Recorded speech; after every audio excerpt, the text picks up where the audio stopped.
పరిశుద్ధ నామానికి మహిమ కలుగును గాక. శుక్రవారం ఆరాధనకు వచ్చిన ప్రతి ఒక్కరు కూడా ప్రత్యేక వందనాలు తెలియజేసుకుంటున్నాను. చిన్న ప్రార్థన చేసుకుందాం. ప్రతి ఒక్కరు కూడా తలలో చేకివేయించండి. పరిశుద్ధుడ పరమందాస్యునుడైన దేవ, మీకే లెక్కలేని వందనాలు స్తుతులు తండ్రి ప్రభా. మమ్మల్ని ఎంతో ప్రభా కాచి కాపాడి మీ యొక్క ఉచితమైన కృపలో భద్రపరుస్తున్న దేవ, మీకే వందనాలు స్తుతులు చెల్లించుకుంటున్నాను తండ్రి ప్రభా. పరిశుద్ధుడ ఈ దినం తండ్రి ప్రభా, మీరు ఏదైతే మాతో మాట్లాడి ఉన్నారు తండ్రి ప్రభా పరిశుద్ధుడ, వాటిని ప్రభువా వినగలిగే చెవులను గ్రహించగలిగిన మనసును మాకు దయచేయమని అడుగుతున్నాం తండ్రి ప్రభా పరిశుద్ధుడ. మీకే వందనాలు స్తుతులు తండ్రి ప్రభా. ప్రభా ఒట్టి కొండలుగా వచ్చిన మమ్మల్ని తండ్రి ప్రభా మీ వాక్యంతో ప్రభా నింపి మమ్మల్ని ప్రభా పరిశుద్ధుడ మమ్మల్ని ప్రభా ముందుకు నడిపించమని అడుగుతున్నాం తండ్రి ప్రభా.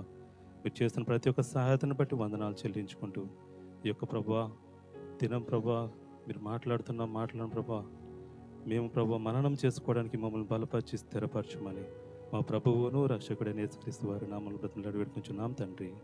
ఆమేన్. హల్లెలూయా, హల్లెలూయా. చదువుబడిన వాక్య భాగం ఒకసారి మనం చూసుకున్నట్లయితే,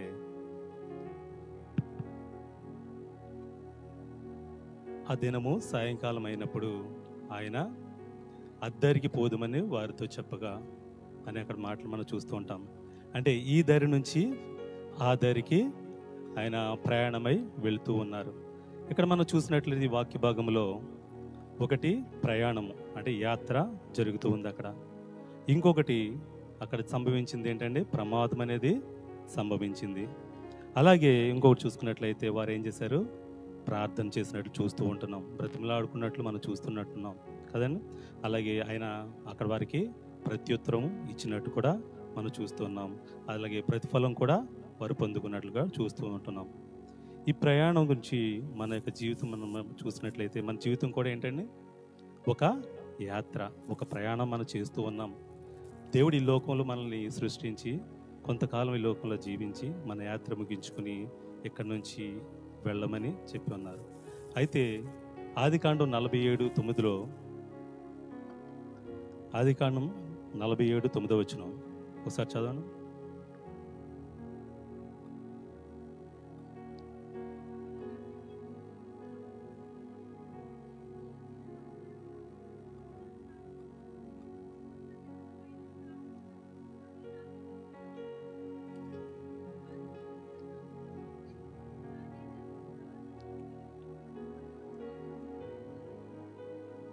చాలమ్మా. ఇక్కడ యాకోబు గారు ఏం చెప్తున్నారండి, నేను యాత్ర చేసిన సంవత్సరములు 130, నేను జీవించిన సంవత్సరములు కొంచెముగాను దుఃఖ సహితమైనవిగా ఉన్నవి. అవి నా పితరులు యాత్ర చేసిన దినములలో వారు జీవించిన సంవత్సరములు అన్నీ కాలేదని ఫరోతో చెప్పాను. ఎంత తెలుగుగా సమాధానం చెప్పారండి ఇక్కడ. ఆయన చూసారా, ఆయన ఏం చేస్తున్నాడంటే వాళ్ళ పితరులు కూడా యాత్ర చేశారు, నేను కూడా యాత్ర చేస్తూ ఉన్నాను అని అక్కడ సెలవిస్తున్నాడు. మనం కూడా ఏం చేస్తున్నాం, యాత్ర అనేది మనం చేస్తూ ఉన్నాం. ఇక్కడ చూస్తే ఈ యొక్క యాత్రలో అంటే ఈ యొక్క ప్రయాణంలో వారు ఎక్కడున్నారండి, చిన్న ధోనిలో వారు ప్రయాణం చేస్తూ ఉన్నారు. ప్రభు ఆ ధోనిలో ఉన్నారు కాబట్టి వారి యొక్క ధోనికి మరి తుఫాను అనే అలజడి అక్కడ వచ్చినప్పుడు అక్కడ ఏం జరిగిందండి, ఆయన వారిని రక్షించినట్లు మనం చూస్తూ ఉన్నాం. ప్రభు ఆ ధోనిలో ఉన్నారు కాబట్టే మరి రక్షించగలిగారు. కానీ ఒకవేళ ప్రభువు కాకుండా ఆ యొక్క ధోనిలో బంగారము, డబ్బు, లేకపోతే మన బంధువులు, స్నేహితులు, ఇంకెవరో ఉన్నారనుకుందాం, ఆ యొక్క పరిస్థితి నుంచి తప్పించగలరంటారా? శిష్యుల యొక్క మరి ఎవరైనా ఇంకా బంధువర్గం అన్నది ఇంకెవరైనా ఆ యొక్క ధోనిలో ఉంటే వాళ్ళు రక్షించగలిగేవారా? రక్షించగలిగారు కాదు. ఎందుకు అంటే ఆ ధోనిలో ప్రభువు మాత్రం ఉన్నాడు కాబట్టే వారి యొక్క సమయంలో వారు మునిగిపోకుండా వారిని అక్కడి నుంచి రక్షించినట్టు మనం చూస్తూ ఉంటాం. అలాగే మన జీవితం అనే ఈ యొక్క ప్రయాణమైన వాడలో ఈ యొక్క మన ప్రయాణం చేస్తున్న ఈ వాడలో ప్రభు ఉన్నాడా? ఇదేనా మనం ఒకసారి జ్ఞాపకం చేసుకుందాం. ఒకవేళ మన యొక్క ఈ ప్రయాణంలో మనం చేస్తున్న ఈ యాత్రలో ప్రభువు లేకపోతే ఈ లోకంలో ఉన్నటువంటి ఆస్తి కానీ, పేరు కానీ, ప్రత్యేకతలు కానీ, కులము కానీ, చదువు కానీ, అంతస్తులు కానీ, సమస్తం బంధువర్గం ఏది ఉన్నా సరే అది నిన్ను నన్ను కూడా రక్షించలేదు. ఒక రక్షించగలిగే వారు ఎవరు ఉన్నారంటే ఆ ధోనిలో ఉన్నటువంటి యేసుక్రీస్తు వారు ఆ ధోనిలో ఉన్నారు కాబట్టే రక్షించగలిగారు. లేకపోతే వారు అక్కడ రక్షణ పొందలేకపోదురు. అలాగే మన జీవిత యాత్రలో కూడా మన జీవితంలో దేవుడు లేకపోతే మనకి ఎన్ని ఉన్నా సమస్తము వ్యర్థమే కదండి. కాబట్టి ఈ యాత్రను మనము ఎంత జాగ్రత్తగా యాత్ర చేయాలి అంటే దేవుడు మనతో ఉండి మనలను నడిపించి ఎక్కడి నుంచి చేర్చాలండి, ఎక్కడి నుంచి ఎక్కడికి తీసుకెళ్ళాలండి, ఈ దారి నుండి ఆ దారికి తీసుకువెళ్ళాలి. మనం అందరం జర్నీ చేస్తూ ఉన్నాం. ఈ జర్నీలో ఏం చేయాలంట, ఇక్కడి నుంచి అక్కడికి తీసుకెళ్ళాలి. అంటే ఇక్కడి నుంచి అంటే ఎక్కడి నుంచి అండి, ఇక లోకంలో మానవరీత్యా జీవిస్తున్న మనలను ఇక్కడ నుంచి ఎక్కడ తీసుకెళ్ళాలి, ఆ పరలోకానికి మన మహిమ శరీరంతో అయినా అక్కడ మనల్ని తీసుకుని వెళ్ళాలి. ఇది మన యొక్క యాత్ర. ఈ దరి నుంచి ఆ దరికి చేరాలంటే మనం దేవుణ్ణి మన జీవితంలో పెట్టుకోవాలి. దేవుడు లేకపోతే ఎన్నో తుఫాన్లు, ఎన్నో అలజడులు, ఎన్నో ఇబ్బందులు, ఎన్నో ఇరుకులు వస్తూ ఉంటాయి. కోయిరువారు పాడారు కదా పాట, మనకు కిరీటం కావాలంటే శ్రమలు రావాలంటండి. ఈ శ్రమలు ఎవరు అనుమతిస్తారండి? మన జీవితంలో శ్రమలను ఎవరు అనుమతిస్తారు? దేవుడే అనుమతిస్తాడు. కానీ కొన్ని పరిస్థితుల్లో నాలంటుడు కోరుకొని తెచ్చుకుంటాడని శ్రమలను కూడా. అంతే కదండి. మనం చాలా మట్టుకి దేవుడు వద్దన్నవి చేస్తాం, అది చేయకూడదని తెలిసి కూడా మనం చేస్తాం. ఈ రోజుల్లోని తప్పే చేయక్కర్లేదండి, మంచి కొంచెం సాయం చేస్తే సరిపోద్ది, కోరుకొని తెచ్చుకున్నట్టే కదండి. మనం చేసిన సాయం మర్చిపోతారు, మనల్ని ఇష్టం వచ్చినట్టు ఆడేసుకుంటారు.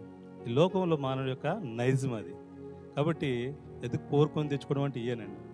కాబట్టి ఇక్కడ మన జీవితాలలో దేవుడు ప్రమాదాలను అనుమతిస్తాడు కదండి.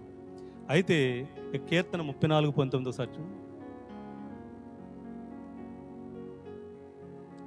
కీర్తన 34:19 చదవమ్మా.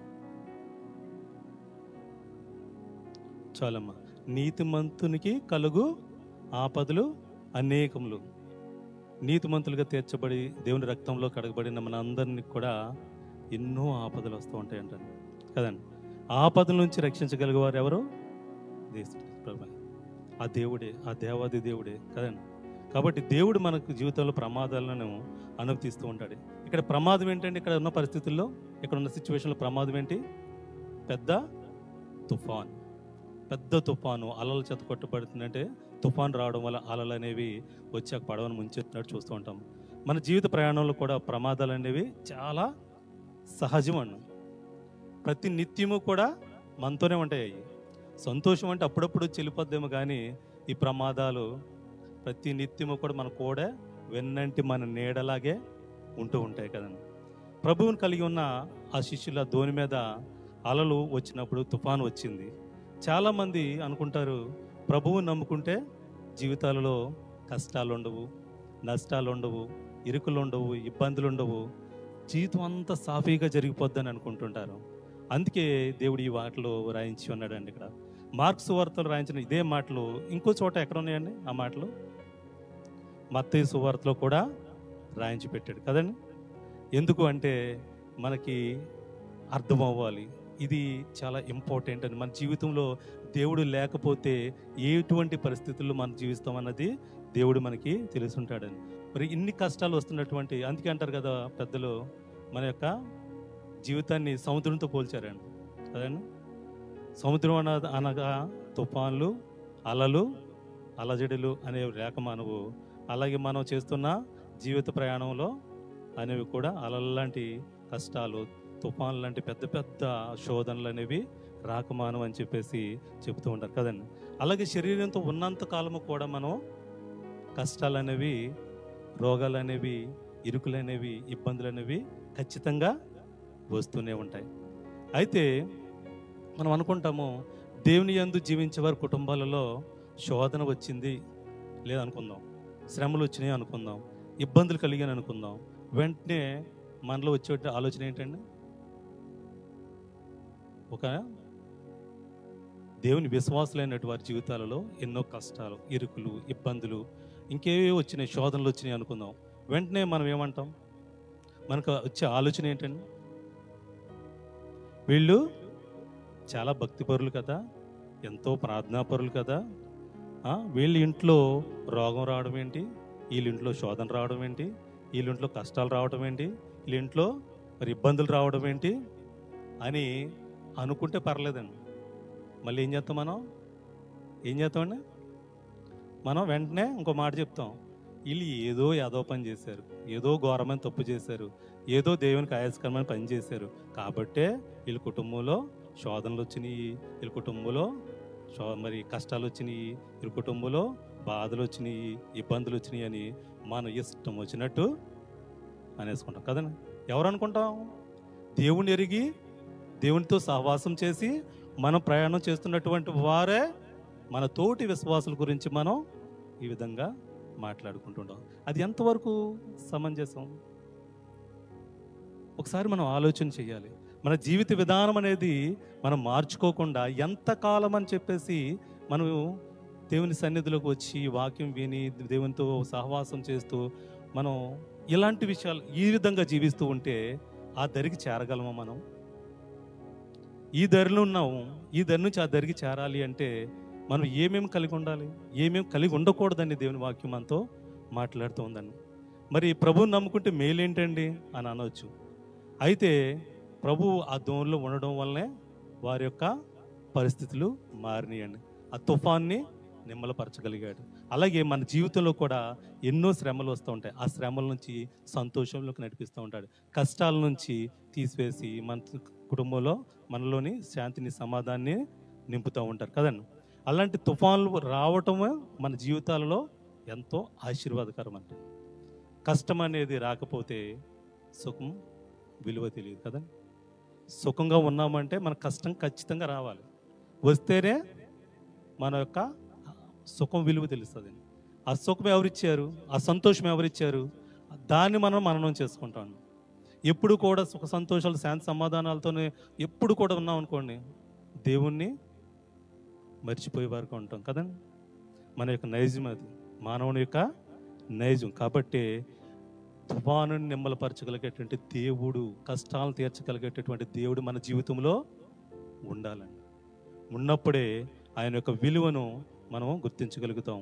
మన యొక్క దేవుని శక్తిని, దేవుని యొక్క ప్రేమను మనం గుర్తించుకోగలుగుతాం. లేదు అంటే దేవునికి దూరంగా అయిపోయి జీవించే పరిస్థితిలో ఉంటాం కదండి.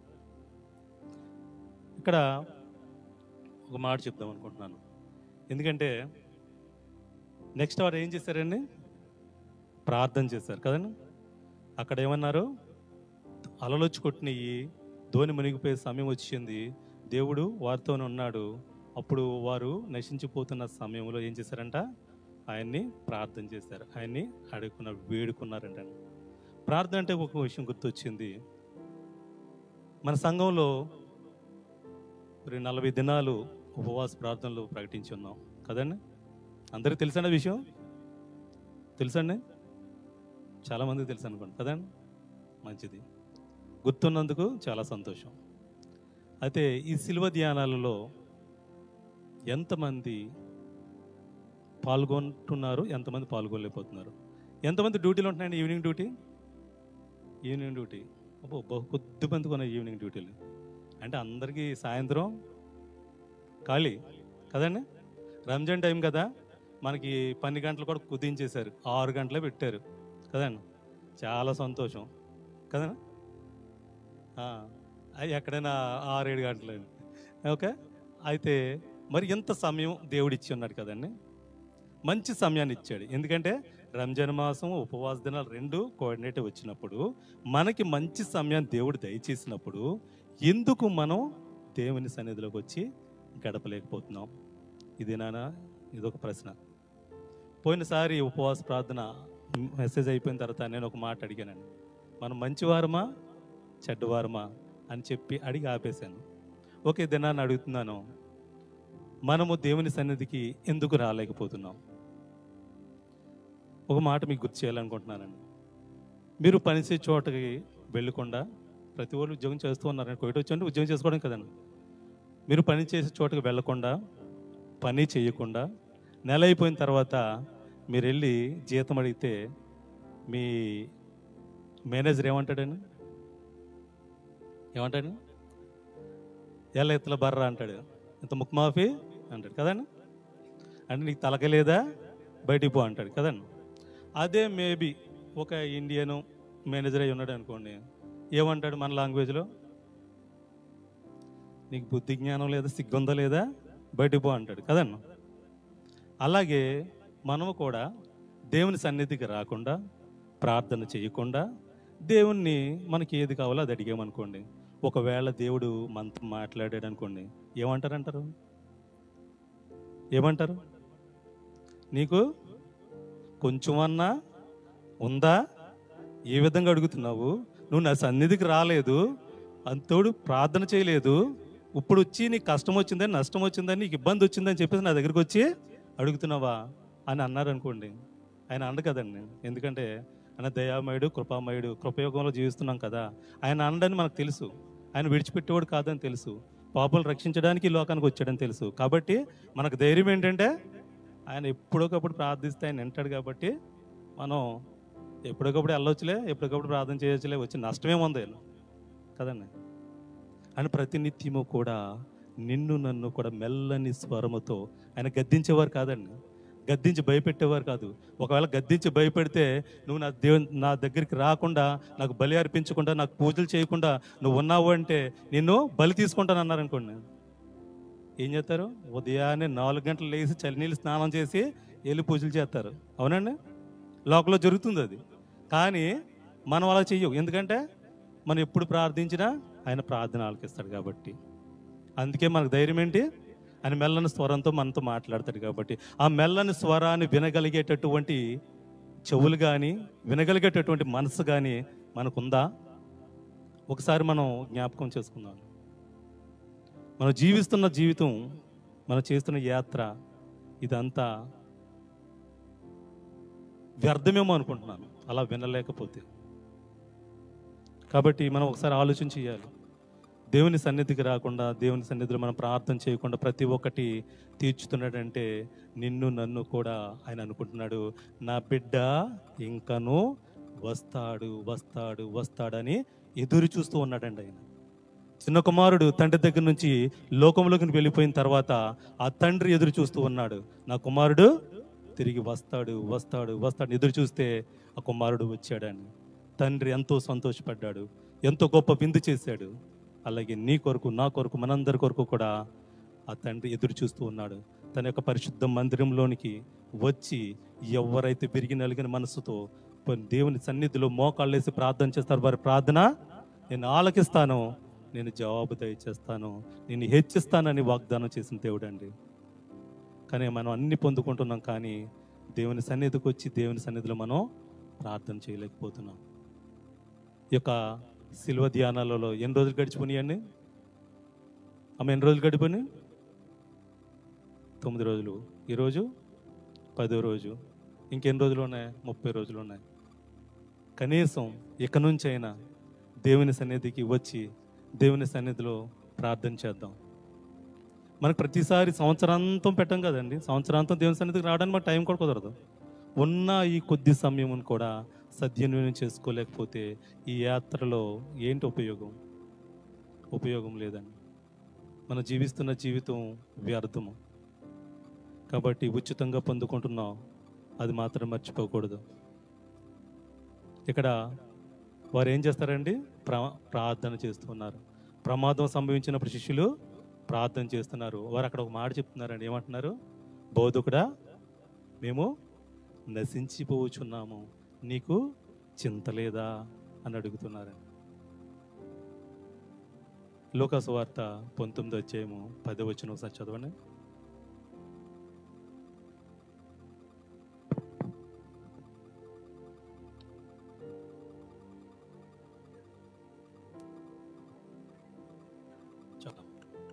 చాలా ఇదేంటండి? నశించిన దానిని వెదికి రక్షించుటకు మనిషి కుమారుడు వచ్చెను. ఇక్కడ శిష్యులే అంటున్నారు, ఆయనతో ఉన్నటువంటి వారు అంటున్నారు, బోధకుడా, మేము నశించిపోతున్నాము, నీకు చింత లేదా?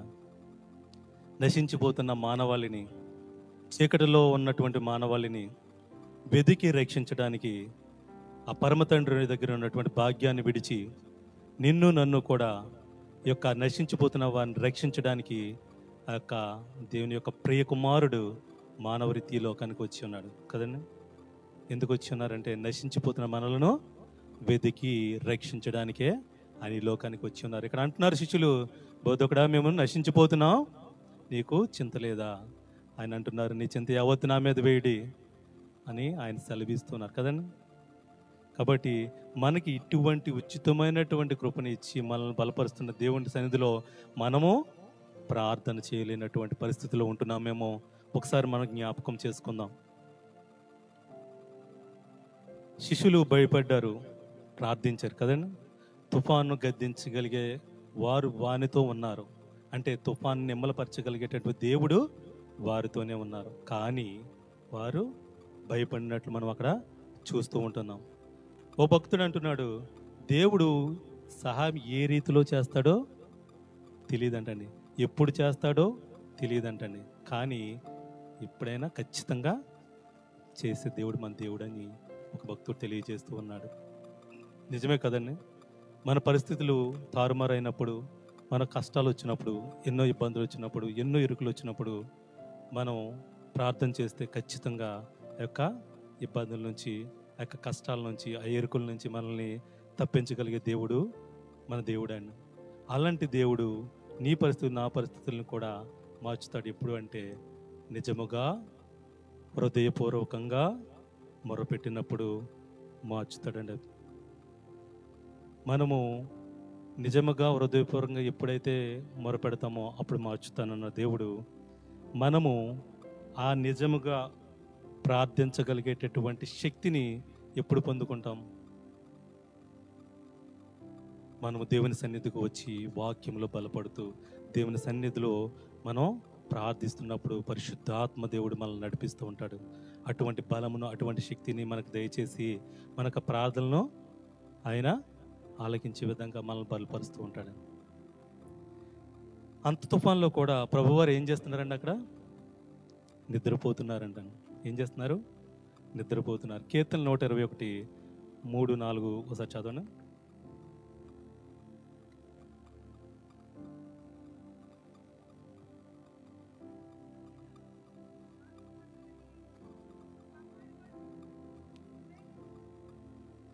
చాలమ్మా. ఆయన నీ పాదాన్ని త్రొట్టెల్లనీయుడు, ఇజ్రాయేలును కాపాడువాడు, కునుకడు, నిద్రపోడు. ఆయన అక్కడ ధోనిలో ఏం చేస్తున్నారండి? అమరం మీద తలవాల్చుకుని నిద్రపోతూ ఉన్నారు.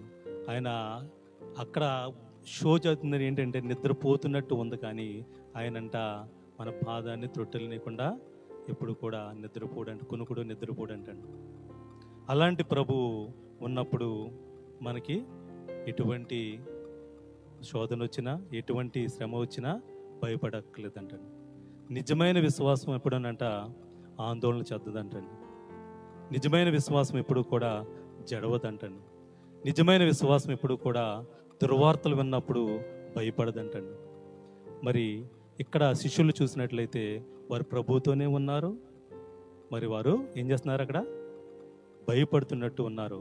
అయితే అని అంటున్నాడు, ఆయన శిష్యుల్ని చూసి ఏమంటున్నారండి? అక్కడ ఏమంటున్నారు ప్రభువారు? అక్కడ అల్ప విశ్వాసులారా ఏమంటున్నారు? అల్ప విశ్వాసులారా ఎందుకు భయపడుతున్నారు అని అంటున్నారు. అల్ప విశ్వాసం అంటే శ్రమలను చూసి భయపడడం, శోధనలను చూసి భయపడడం, మనకొచ్చే వ్యాధి బాధలు, రోగాలను చూసి భయపడడం అనేది. అయితే విశ్వాసం అంటే దేవుని పైన మనం అపారమైన విశ్వాసాన్ని చూపి ఆయన యొక్క శక్తిని మనం నమ్మినట్లయితే, ఆయన చేసినట్టు వాగ్దానాలను మనం నమ్మినట్లయితే మనం పొందుకునేవారుగా ఉంటాం. మనం దేవుని కలిగి ఉన్నటువంటి మనము ఎప్పుడు కూడా అవిశ్వాసంతో ఉండకూడదండి, విశ్వాసంతో ఉండాలని దేవుని వాక్యం మనకి సెలవిస్తుంది. ప్రభువు శిష్యులు అద్దరికి వెళదామని చెప్పారు. ప్రభువారు చెప్పారు కదండి, శిష్యులు తీసుకుని ఎక్కడికి వెళ్దామన్నారు? అద్దరికి వెళ్దామన్నారు. అద్దరికి వెళ్దామంటే ప్రభువు చెప్పిన మాట నిరర్థకం అవుతుందా? ఇవి అర్థమైపోతుందా? అర్థమవుతుంది కదండి. ఖచ్చితంగా ఆయన వాగ్దానం చేసిన దేవుడు తీసుకుని అద్దరికి తీసుకుని వెళ్తానని సెలవిచ్చి ఉన్నాడు కదండి. అయితే శిష్యులు ఆ మాటను గమనించలేదు, భయపడుతూ ఉన్నారు. లోకంలో ఉన్నటువంటి అలజడులను చూసి, లోకంలో ఉన్నటువంటి ఆ తుఫాను చూసి వారు ఏం చేస్తున్నారంటే అక్కడ భయపడుతూ ఉన్నారంటండి. మునిగిపోతామేమో, చనిపోతామేమో అని వారు అక్కడ భయపడుతున్నట్టు మనం అక్కడ చూస్తూ ఉంటాం. విశ్వాసులు మనం దేవుని శక్తి పైన ఆధారపడకుండా ఏం చేస్తామంటే భయపడుతూ ఉంటాం. ఈ జీవితంలో ప్రతి చిన్నదానికి కూడా మనం భయపడుతూనే ఉంటాం. విశ్వాసులమని పిలువబడేటటువంటి, క్రైస్తవులమని పిలువబడేటటువంటి మనమే భయపడుతూ ఉంటాం. మనమే భయపడుతూ ఉంటే దేవుణ్ణి ఎరగినటువంటి వారు, దేవుని సన్నిధికి రానటువంటి వారు ఇంకే విధంగా ఉంటారు? ఒకసారి మనం జ్ఞాపకం చేసుకోవాలి. లూకాసు వార్త 23 అధ్యాయము 41, 42.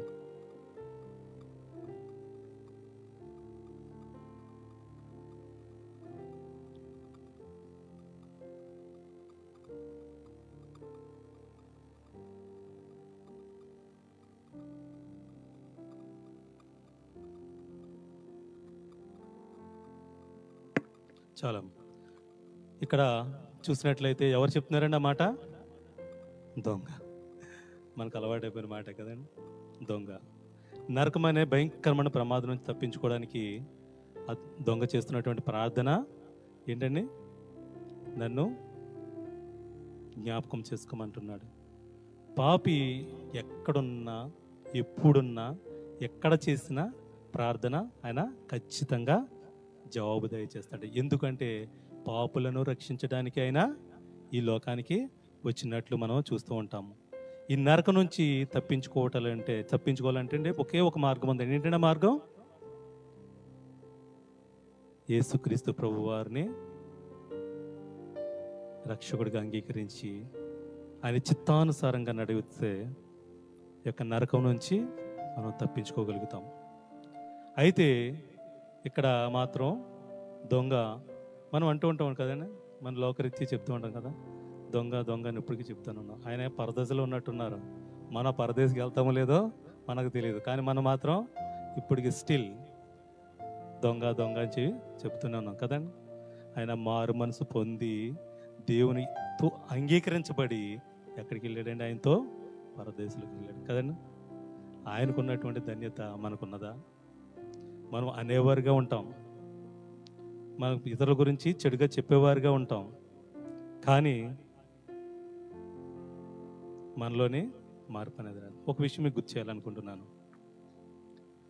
మీ యొక్క గృహాలకి, గృహ దర్శనాలకి ఎవరైనా సేవకులు, పాస్టర్స్ ఎవరైనా వచ్చి మీ గురించి ప్రార్థన చేసి ఏంటి మీ గురించి క్షమాలు తెలుసుకొని మిమ్మల్ని వాక్యం చెప్పి మిమ్మల్ని బలపరిచి వెళ్ళిపోతే వెళ్ళనుకోండి కదండి.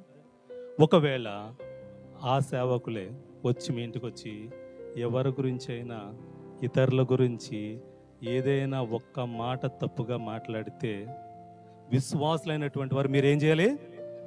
వారికి బుద్ధి చెప్పాలంటండి. తప్పుని తప్పని ఖండించాలంటండి. వారు చూడరు, వారు చెయ్యరు, వాళ్ళకి తెలియదు. ఎవరో చెప్పిన మాటను పట్టుకుని భుజాన్ని వేసుకుని 4 కొంపలకు తిరిగి వాటిని ప్రచారం చేస్తూ ఉంటారు. అది ఎంతవరకు సమంజసము?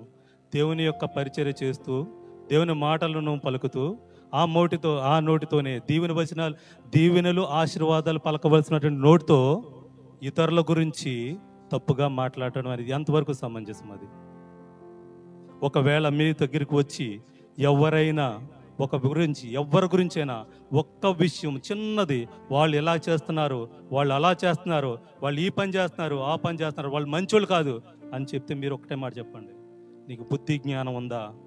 ఇలాగే చెప్పండి, మీకు బుద్ధి జ్ఞానం ఉందా? ఒక సేవకుడు అయి ఉండి నువ్వు మా గురించి ఆశీర్వాద వచనాలు పలకవలసింది, నువ్వు ఇతరుల గురించి చెడు మాటలు మాట్లాడుతున్నావే, నువ్వు సేవకుడివా అని ప్రశ్నించండి. అప్పుడే వారికి బుద్ధి వస్తుంది, వారు చేస్తున్న పరిచర్యకి అర్థము వస్తుంది. మనం ఎప్పుడైతే ఖండించకుండా వారు ఏది చెప్తున్నా అవునా, అలాగండి, నిజమా అండి, ఇది కాదండి, ఇది కూడా వాళ్ళు కూడా ఇలా అనుకుంటున్నారండి, వాళ్ళు కూడా ఇలా చెప్తున్నారండి వాళ్ళ గురించి అని చెప్పామనుకోండి, అప్పుడు మనం కూడా ఏమవుతాం? బుద్ధి లేని వారువే అవుతాం కదండి. వాళ్ళు చేసే తప్పులో మనం కూడా పాలు భాగస్తులు అవుతాం. కాబట్టి మన ఇంటికి ఎవరైనా వచ్చి నేను ప్రార్థన చేశారా, వెల్ మంచిదే. నాలుగు మంచి మాటలు చెప్పారా, మంచిదే. నేను ఆత్మీయంగా బలపరిచారా, మంచిదే. ఎటువంటి చెడ్డ మాటలు ఎవరితో మాట్లాడుతున్నా, అందుకే అంటున్నాడు యేసుక్రీస్తు ప్రభువు వారు చెప్పారు, ఏం చెప్పారనే, ఆ పరమ తండ్రి యొక్క చిత్తాన్ని మాత్రమే నెరవేర్చడానికి నేను ఈ లోకంలోనికి వచ్చాను, కానీ ఎవరికి తీర్పు తీర్చడానికి రాలేదు అని ఆయన సెలవిస్తున్నారు. అంతటి ధన్యత కలిగిన పరమ తండ్రి యొక్క కుమారుడు ఈ లోకానికి వచ్చి నేను ఎవరికి తీర్పు తీర్చడానికి లేదు, ఆ తండ్రి నాకు అధికారం ఇవ్వలేదు, తండ్రి చిత్తం ఏదై ఉందో అది నేను నెరవేర్చడానికే వచ్చానని చెప్తుంటే, ఇటువంటి సేవకులని చెప్పుకునేటటువంటి వారు ఇతరుల గురించి తప్పుగా మాట్లాడడం అనేది ఎంతవరకు సమంజసం? అంత భారం కలిగి ఉంటే వారి గురించి కన్నీటితో హృదయపూర్వకంగా మోకలిసి ప్రార్థన చేయమని చెప్పండి. వారికి మారుమనసు కలగాలని ప్రార్థించమని చెప్పండి. అంతేగాని ఇతరుల గురించి తప్పుగా మాట్లాడొద్దని బుద్ధి చెప్పవలసిన దినాలు ఆసన్నమై ఉన్నాయి. కాబట్టి గమనించండి, గొర్రె బొచ్చు కప్పుకున్నటువంటి తోడేలులు ఈ లోకంలో సంచరిస్తూ ఉన్నాయి. జాగ్రత్త సుమ. ఆ మాటలకు పడిపోయి ఉంటే దేవుని సన్నిధిని కోల్పోతాం, ఆత్మీయతను కోల్పోతాం. కాబట్టి గుర్తించుకుని మనము దేవుని యొక్క సైనికుల్లాగా మనము పనిచేయవలసిన సమయము ఆ సైన్యం అన్నది గుర్తించుకోవాల్సిందిగా మనం చేస్తూ ఉన్నాం. ఒక సంఘస్థురాలు పాస్టర్ గారితోని, నాలాంటి పాస్టర్ గారితో, ఓకే అండి, భర్త యొక్క మారు మనసు గురించి, భర్త యొక్క మార్పు గురించి ఎన్నో ప్రార్థనలు చేయిస్తూ ఉండేదంటండి. ఎంతకీ మారట్లేదంటండి ఆయన. మారకపోయేసరికి నాలంటోడు కదండి, కొంచెం నోటి మాట ఎక్కువ కదండి. అయితే అన్నంట, అమ్మా నువ్వు ప్రార్థన చేయమంటున్నావు, ప్రార్థన చేస్తున్నావు, బాగానే ఉంది, కానీ ఆయన ఎందుకు మారట్లేదు అంటావు, ఒకసారి ఓ పని చెయ్యి, ముందు నీ ప్రవర్తన మార్చుకో అని చెప్పాడంట. అని చెప్తే నా మీద కోపం ఉంచుకున్నా, వెళ్ళి తన ప్రవర్తన మార్చుకుని ప్రేమతోనూ సమాధానంతోనూ ఉండడం మొదలుపెట్టిందంటండి. ఆ భర్త కొన్నాళ్ళు గమనించిన తర్వాత అనుకున్నాడంట, ఏంటి నిన్నే మార్చిన ఆ దేవుడు నిజమైన దేవుడు, ఆయన నేను కూడా నమ్ముకుంటాను అన్నాడంట. ఎందుకు? ఎవరి దగ్గర ఉందని ప్రాబ్లం? ఎవరి దగ్గర ఉంది? మన దగ్గర ప్రాబ్లం పెట్టుకుని పక్కోళ్ళు మారుమనసు గురించి మాట్లాడడం ఎంత మూర్ఖత్వం అండి, ఒకసారి ఆలోచన చేయండి అది. కాబట్టి మన ప్రవర్తనలో మార్పు రావాలి ఫస్ట్. మన ప్రవర్తనలో మార్పు వస్తే మన కుటుంబం మారుతుంది, మన స్నేహితులు మారుతారు, మన బంధువులు మారుతారు, మన విశ్వాసులు ఇంకనూ ఆత్మీయంగా బలపడతారండి.